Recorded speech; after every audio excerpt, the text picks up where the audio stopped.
The E3 of JRPG has come and gone, but the news keeps right rolling in. We're up next with episode 65 of the JRPG Report.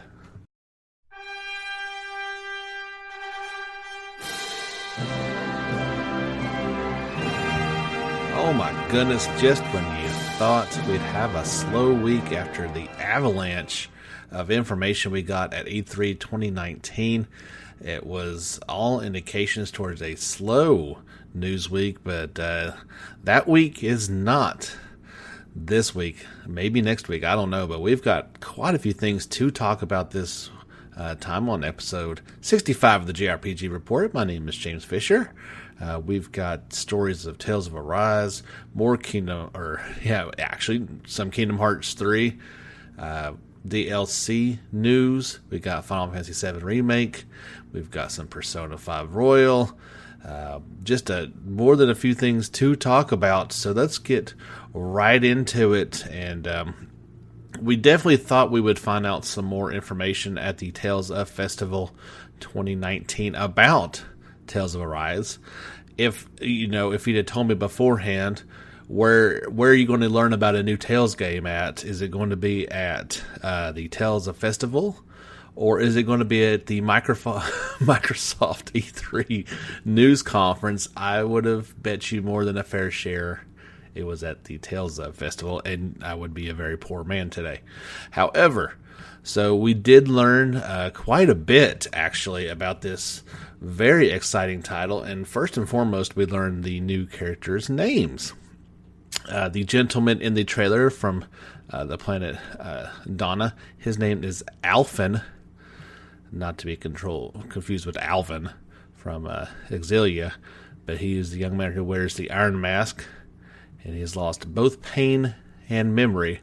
So go ahead and check off the amnesia JRPG cliche for this fellow. He is sparked by his encounter with the other young lady in the trailer. He takes the Sword of Flame, literally ripping it out of her chest, in his hand, and throws himself into battle for the freedom of Rena. If you recall that these two are from opposite planets, he is from Donna and she from Rena. And her name, I'm going to say it's Shion. So Shionne. So I don't think it's Shion, because they add that extra NE at the end. So we've still not got an English pronunciation for this one. So we'll just go with Shion for right now. Of course, she is from the planet Rena, and she is cursed by thorns, and this causes intense pain to anyone she touches. She will join forces with Alphen for hidden purposes and battles in rebellion against her own people of Rena. So they in another thing they mentioned that Alphen cannot feel pain, so it makes sense these two would make an unlikely duo, but each one of their curses, so to speak, work well, in unison with each other.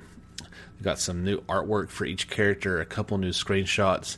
In particular, the one screenshot shows off Shion using her gun to great effect against an enemy, and they show a town in this other screenshot, and it is the only word I could first come to mind is very Untales-like, which is the entire premise of the game. So they are executing it wildly. I don't know quite how to describe it. So far, the early comparisons, just initially in my mind first, it was kind of like a primitive. This thing would look like a primitive Final Fantasy 12 type town. It's got a little bit of a tin feel as well, but also kind of has a graphical look in my mind of Grand Blue Fantasy Relink. But it's a very unique looking town, to say the least, and it's impressive to look at. This this whole game has been impressive from Jump Street. So more on that. So that is what just broke. We've gotten names for our characters. And then there was the first interview with Tales of Arise producer, Yusuke Tamazawa. This was following the game's announcement. So here are some of the notable tidbits from that interview. This Tales of Arise project started long before Vesperia came out, the definitive edition, not the original. And this was, which was announced 1 year ago. So they've been working on this thing for a while now. They've been keeping it under lock and key. You knew they were working on a new Tales of game. They just weren't ready to do that. So the whole behind the name Tales of Arise, that was actually the code name for the project.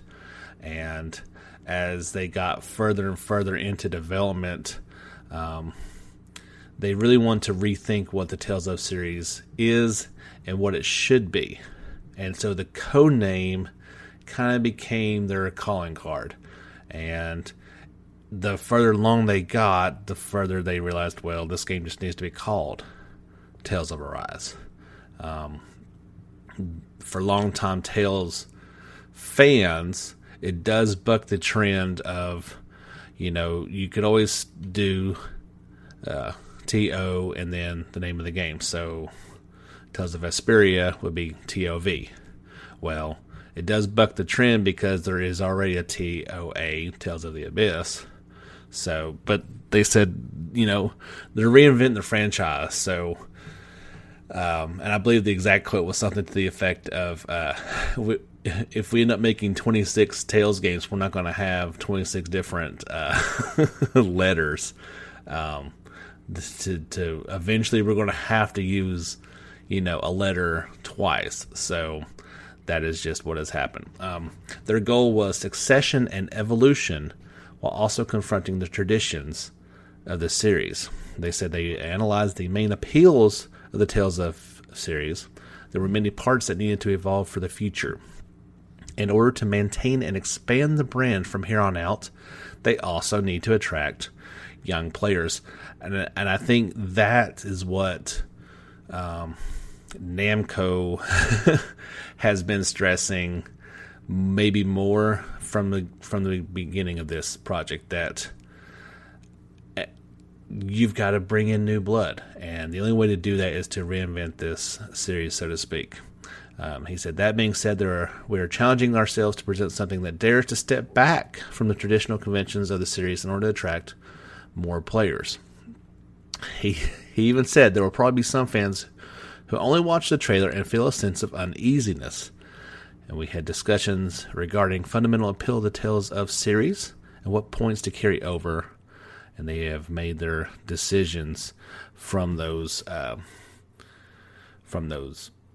discussions. In order to use the Unreal Engine 4, that they have really had to kind of get away from the linear battle system of the previous titles.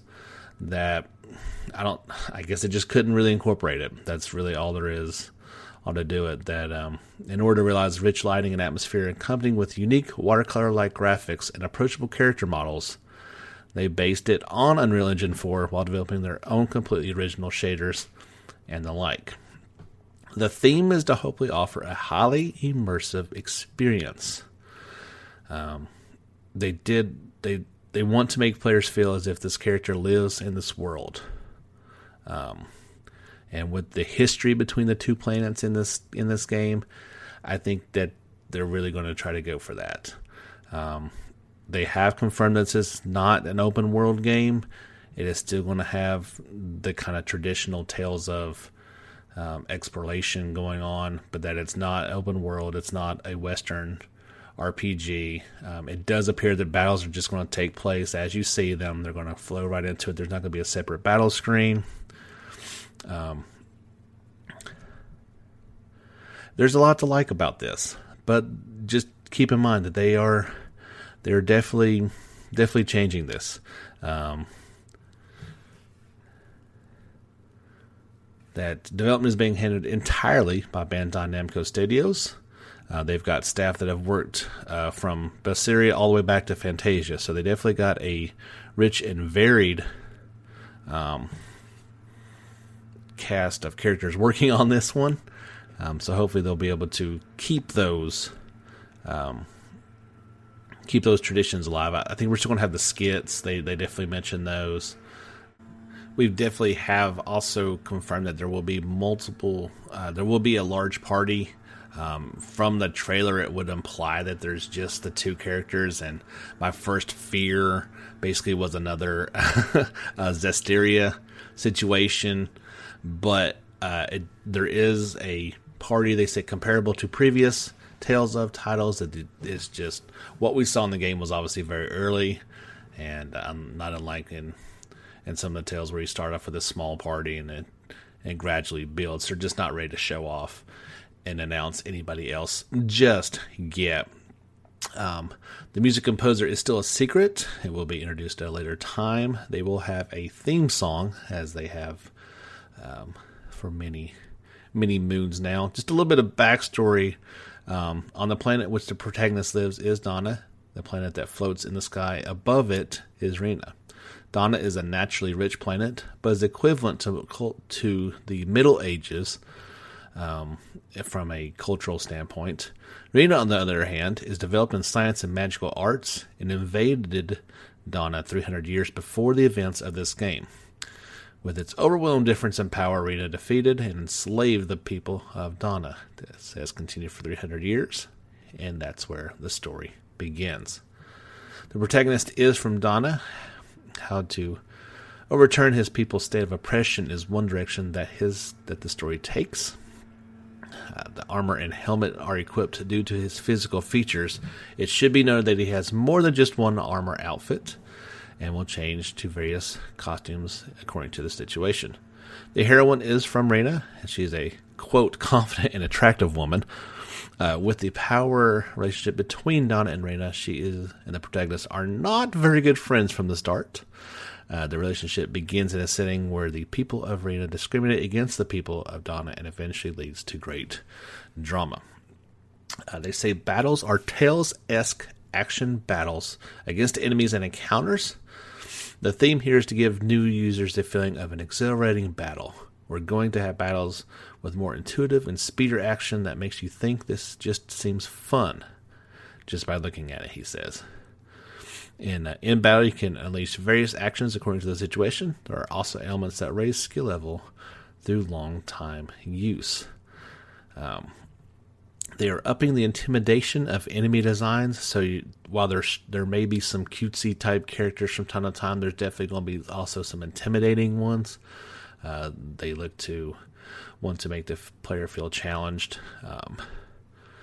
They say, okay, so for all the changes, then he makes a note saying the Tales of series has many traditional elements, and the same can be said for action battles. But there are also dialogue scenes called skit and chat. Regarding those, we're making each element while constantly having detailed discussions such as why is that popular and what kind of evolution do players want to see. They can't make any promises, but I'd like to offer more opportunities to go hands-on with the game before release than we have before. So they're saying this is coming out in 2020. And the game may be further along than we think it is. You know, we're treating this as an unveil, and a lot of times, you know, especially with our friends at Square Enix, we get this unveil, and then, good Lord, it's 3, 4, or 5 years later when the game actually comes out. So this is saying 2020. I think this could actually launch in Japan, maybe in the spring, and which would put it here in the fall. They may even be trying to do a simultaneous release. So I'm sure Namco would love to get this out before the end of their fiscal year. We will just have to wait and see. I don't know if we may get a more firm release date at Tokyo Game Show, but it's just kind of hard to tell. This is a game that I think a lot of people are very excited for the changes. It seems odd to me that you bring out Tales of Vesperia, showing off what many Tales fans think to be the best in the Tales series, and then right thereafter completely changing it. I want to see so much more from this game, and from what I've seen, it certainly impresses me. I don't want to lose what makes Tales games special. And since it is such a series near and dear to my heart, that's what worries me, I guess, the most. But it also can be very exciting. If all these changes come together and it's fantastic, then I'm going to be the first one for it. If all these changes come together and it turns out like Final Fantasy 15, then there'll be mass disappointment. So we're just going to have to wait and see. I think here's an interesting thing that you're going to see happen. And we had also news from the Tales of Festival about there was a new trailer for the Tales of Crestoria. That is the Tales RPG coming out for smartphones. And it kind of just shows a bunch of like special moves. It doesn't show how the battle system is going to work, which is my first question: is how are they going to make that battle system work on a mobile device? We'll have to wait and see that later, but it has the look of the classic Tales games. So maybe this is where it branches out, right? That as far as next, current generation going into next generation, that's where you get more games like Tales of Arise. And then perhaps we get quote-unquote classic games for either mobile or Switch or, handheld devices. I can definitely see that happening. If there's, if there's demand for it, that is going to happen. We will just have to wait and see. Now, one final Tales of, and I promise we'll move on to the next theory, that there will be, on November 24th, there will be the Tales of Grace's anniversary party. So, back in December of 2009, Tales of Grace's first launch for the Wii in Japan. The enhanced port, Tales of Grace's F, later launched a year later on PS3. And you're like, 10 years anniversary party, what? But that doesn't make a whole lot of sense.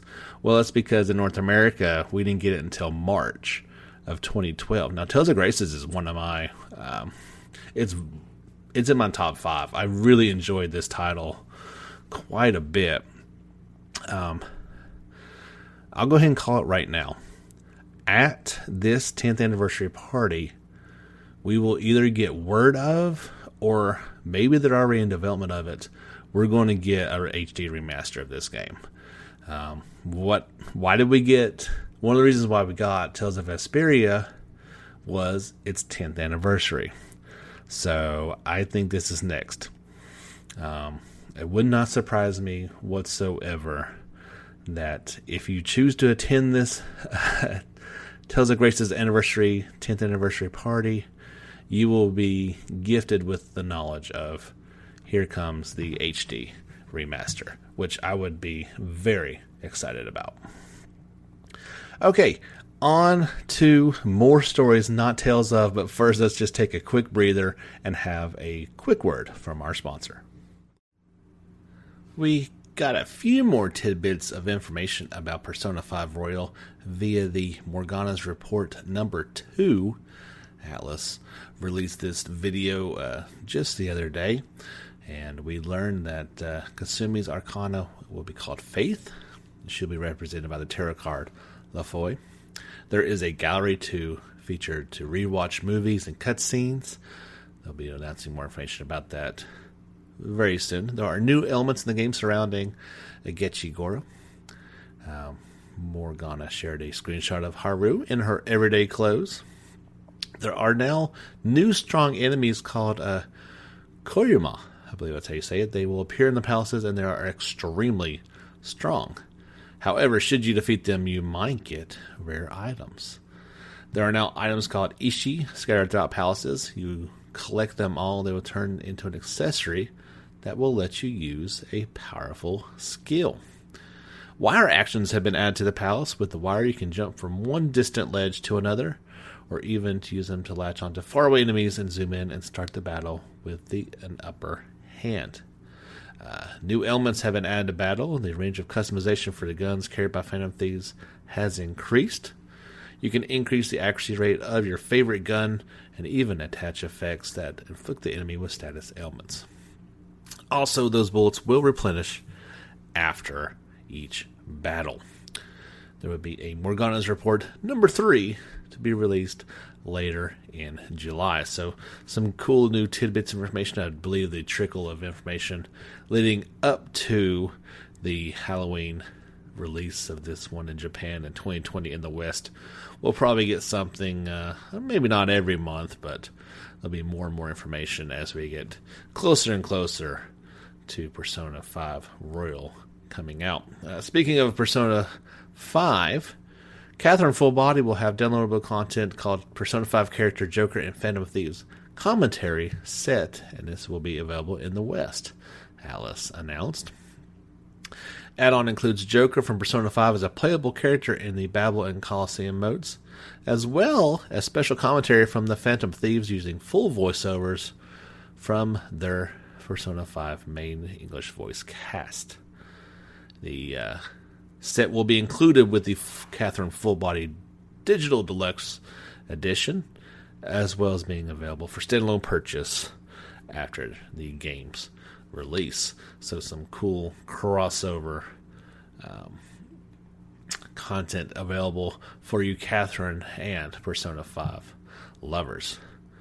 There will be a beta for Monster Hunter World Iceborne. It'll be exclusively for PlayStation Plus users starting June the 21st at 3 a.m. Pacific time. That's 6 a.m. Eastern. And will run through the same time on June 24th, Capcom has announced. A second beta will be available for all PS4 users starting June the 28th at the same times and run through July the 1st. Preload options will be available a couple days in advance for each beta. Monster Hunter World base game is not required to participate, so check out their website for more information and see if you can jump in on that if you're interested in the Monster Hunter World Iceborne beta. There was some new information revealed about Kingdom Hearts 3 Remind. This was in a interview in Famitsu with Director Nomura. Now, I'll give a brief pause after this because if you've not played Kingdom Hearts 3, there may be some spoiler elements in there. So there's really no way to talk about this without there being a chance of a spoiler somewhere in there. So if you don't want to hear it, fast forward for a second. There is not a limit cut ultimate class fight seen in the trailer. The trailer doesn't have any limit cut scenes. The trailer is made up of the elements included in the additional scenario. Sora's Oathkeeper Keyblade in new form will be released as free downloadable content at the same time as Remind add-on releases. For limit cut bosses, we're aiming for around the same amount as was found in Kingdom Hearts 2 Final Mix. There is an additional scenario, limit cut episode and bosses, and even secret episode and bosses. They cannot say a release date yet, but they want to put that out as soon as they can. And he says, quote, "I don't want to release it close to FF7 Remake." And that, of course, is out March 3rd. This is supposed to come out in the winter, so they probably want to get this out before Christmas, if I had to guess. He says you can choose to play as Roxas and the others by progressing through the additional scenarios similar to Riku and Aqua. The additional scenario is standalone and can be played after clearing the main story. So yeah, I don't really think, I read that about spoilers, but I don't really think there's too much there that would that'd really be too big of a spoiler.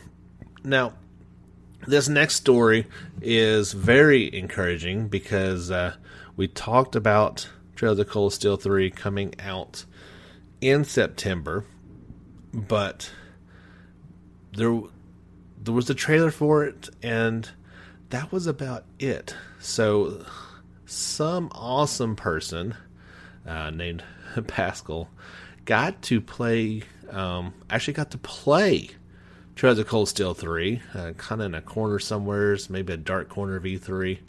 And I'll be fair, I don't know if that's a he or a she. So they were able to come away with some impressions.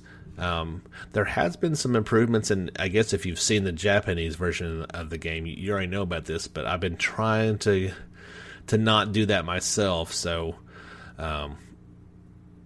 in terms of actual gameplay, of course there's going to be some story stuff going down, but in combat in particular, a welcome change is the fact that the rotating battle menu has been replaced by a new system of maps commands to the face buttons and D-pad, think a la Persona 5.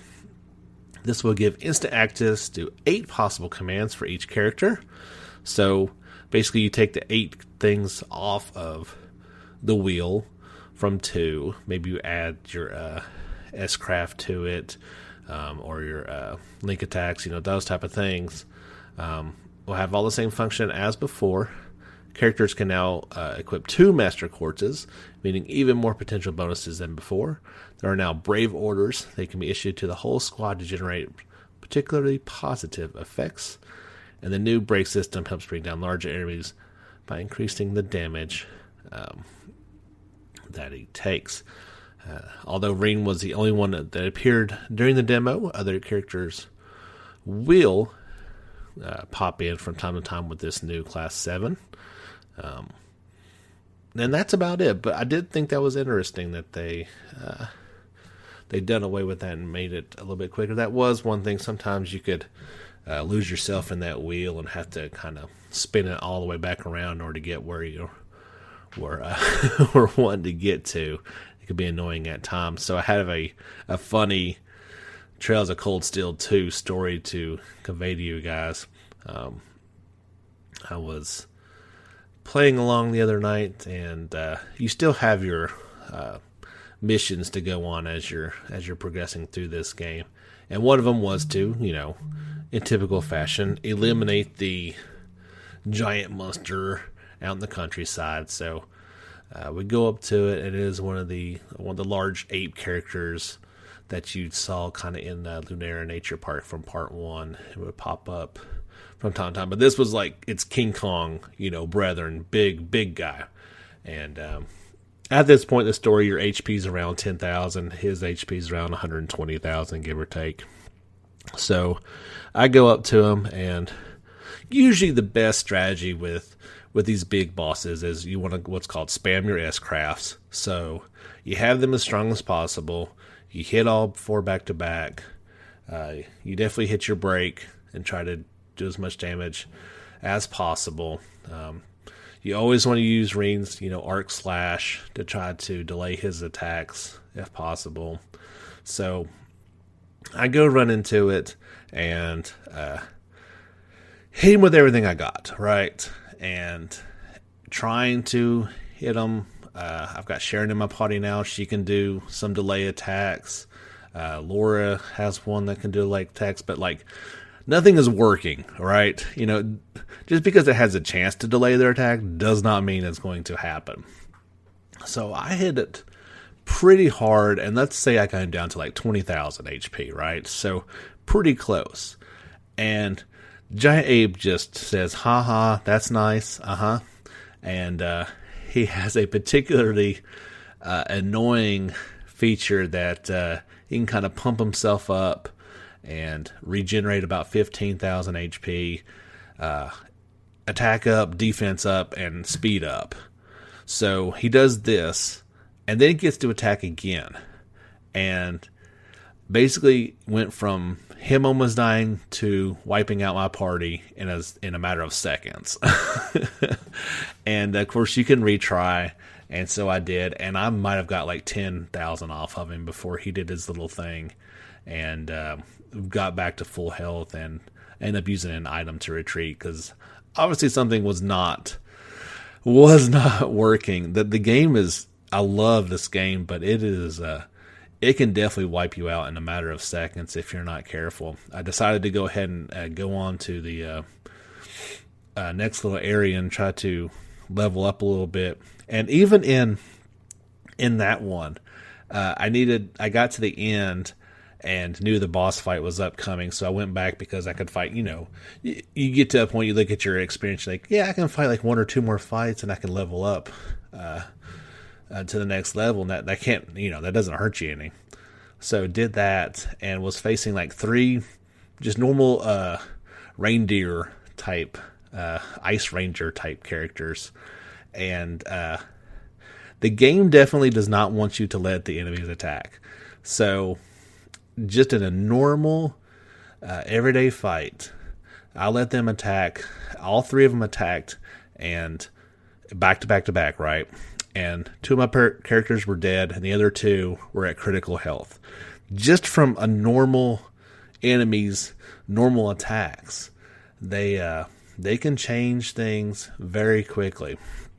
So long story short, I leveled up in there, went back and wiped the floor with the giant ape, and it was just these stories are what make JRPGs so fun. That no matter how tough things get, you can just go level up for a while, take a slightly different strategy to it, and you can overcome those. But needless to say, loving Trails of Cold Steel 2. Cannot wait for part 3, and we won't have to wait very much longer.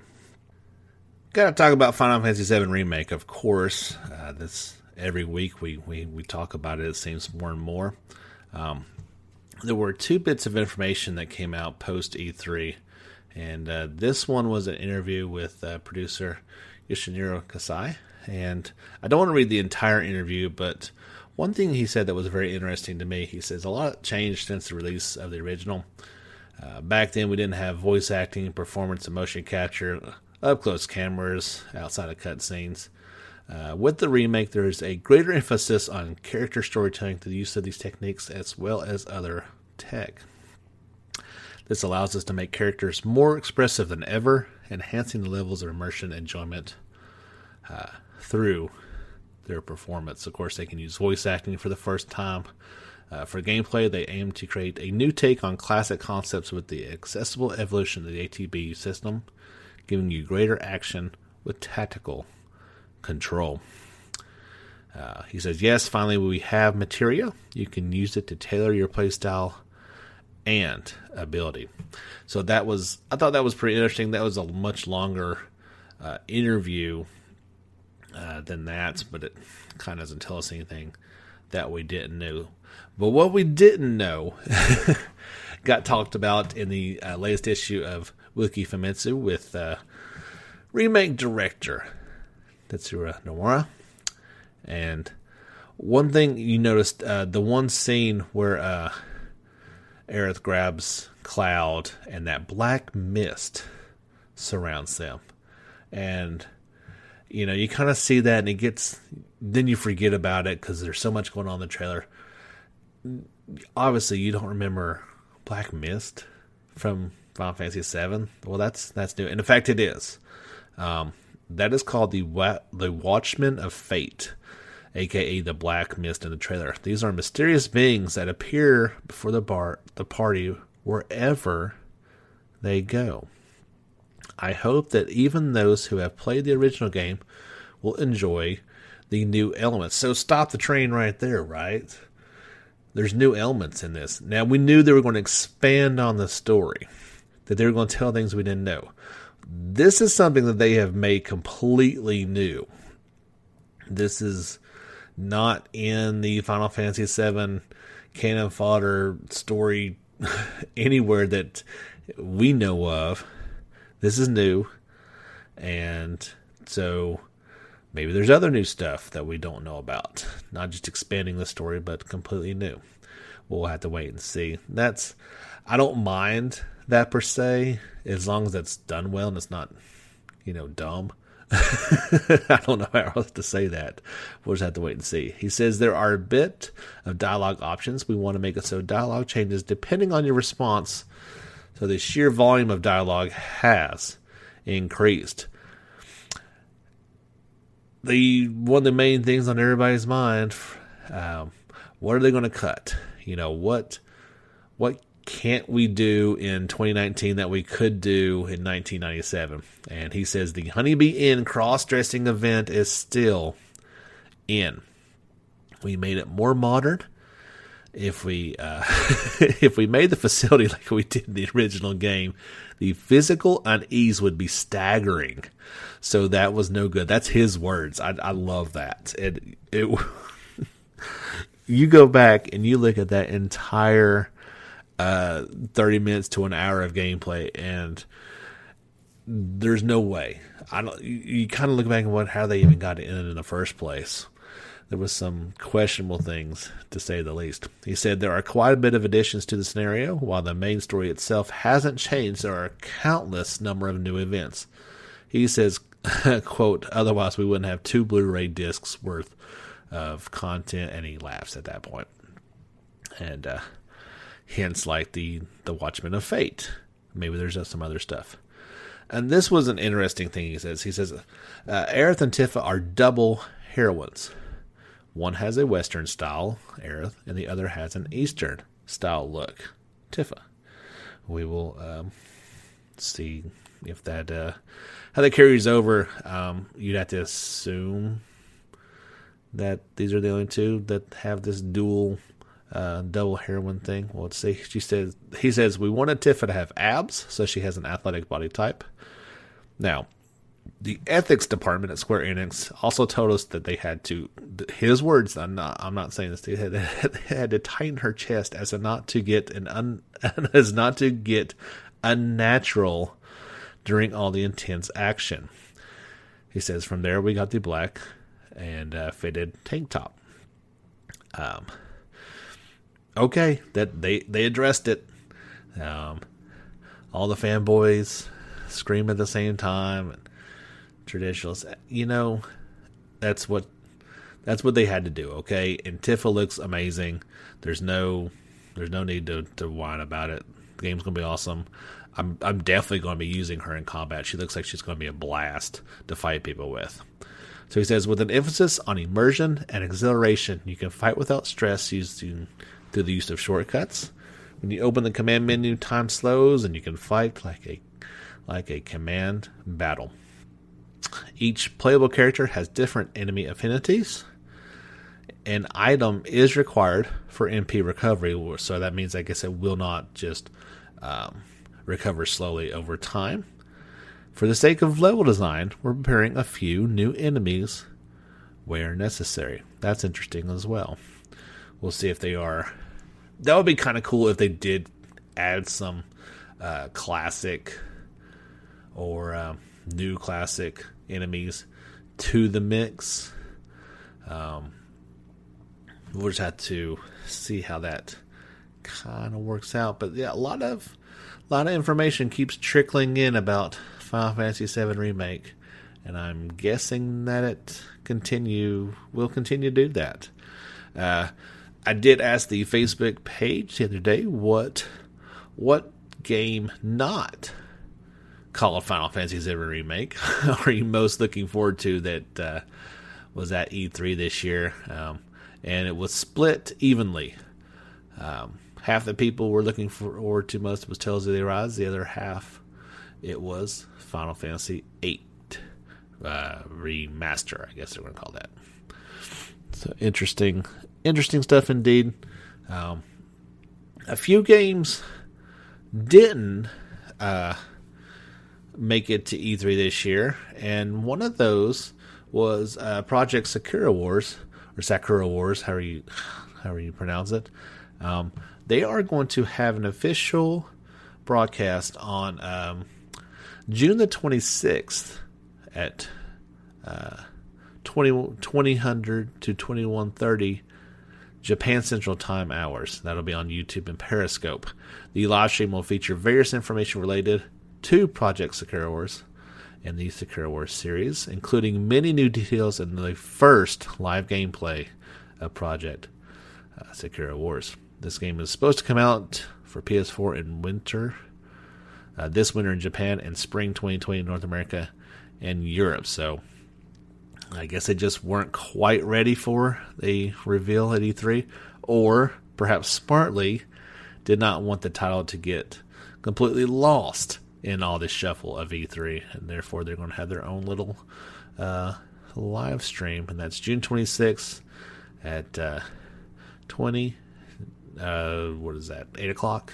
Yeah, 8 o'clock Japan Central Time to 9:30 at night, Japan Central. So if you're looking forward to that one, and your Japanese is up to snuff, you can check that out. Did want to talk just briefly about a couple games that were not at E3, or if they were, I didn't see them, and maybe they got lost in the shuffle somewhere. I was thinking that we would get some information about Town. We didn't see anything. Maybe that's something that we get at Tokyo Game Show, but those people are working pretty hard on Pokemon Sword and Shield, so I'm guessing that Town is going to be put back kind of, on the back burner for a little while, and I don't think it's coming out anytime soon. I thought we might see something about that Star Ocean 1 remaster that's coming out, remake, however you want to say it. That was not shown in any form either. Well, what are you going to do? Maybe Tokyo as well. We did see something about Grand Blue Fantasy Versus, and I think that's why we didn't see anything about Relink, as Versus is kind of set to come out here very soon, and Relink is still a ways away. Again, that might also be a very good thing to show off at Tokyo. You got to keep in mind not everybody's looking at these things the same way, that they think that it's a worthwhile endeavor to come out at E3, and maybe Cygames didn't see the need to do that as well. It would have been really nice to see something, how the game's coming along, but we didn't. And a game that I am not personally invested in and looking forward to, but a lot of people probably are, Shin Megami Tensei 5 for the Switch. I think that game is in some trouble. We learned about it quite a while ago, and I've seen nothing. Now, maybe, come Tokyo Game Show that all gets fixed, but I'm not seeing it. This game is somewhere stuck in a development dark room, and may not be coming out for a while. We'll just have to wait and see. Of course, there was tons of other games that I'm sure I didn't really see anything about. We didn't see anything about the new Atelier game, Ryza, either, but that just got kind of announced, and I didn't think that we necessarily would see anything about it. Didn't hear anything about any new Xenoblade Chronicles 3 or X2 or anything like that. Maybe next time. The next game is in development somewhere, so it'll be coming for. I don't think that's coming out for Switch. I think that's a game that's probably a little bit further away, and will be coming out for the next series of games. But I think we've rambled on long enough. Let's wrap up this episode 65 of the JRPG Report. My name is Ben James Fisher. Thank you so much for tuning in and along with us this week. Don't forget to like us on Facebook, give us a thumbs up, and subscribe on YouTube for almost everyday live streams of great JRPG titles. Don't forget we're taking listener support, so head over to the Anchor app and you can do that there as well. We will sign off for now. Guys, get back out there. And until next time, level up.